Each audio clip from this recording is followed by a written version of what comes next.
హనుమంతుణ్ణి పూజిస్తే శని ఎందుకు పట్టదో మీకు తెలుసా? శనిదేవుడు ఎవరి జీవితంలోకి వచ్చినా పరీక్షలు తప్పవు.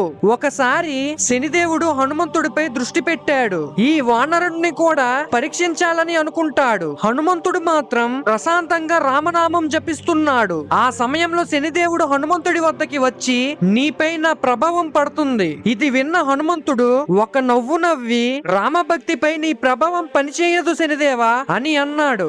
శనిదేవుడు కోపంతో హనుమంతుడి భుజంపై ఎక్కి కూర్చున్నాడు. అంతే, హనుమంతుడి కళ్ళు కోపానికి ఎర్రగా మారిపోయాయి. శనిదేవుడి ఊపిరి ఆగేలా తన తోకతో శనిదేవుడిని బలంగా చుట్టేస్తాడు. శనిదేవుడికి ఊపిరాడక నొప్పి భరించలేక, హనుమా నన్ను విడిచిపెట్టు, ఇకపై నీ జోలికి నీ భక్తుల జోలికి శాశ్వతంగా రాను అని ఏడుస్తూ మొరపెట్టుకుంటాడు. అప్పటి నుంచి ఇప్పటి వరకు హనుమంతుణ్ణి పూజిస్తే శని పట్టదు అని నమ్ముతారు. ఫ్రెండ్స్, జై హనుమాన్.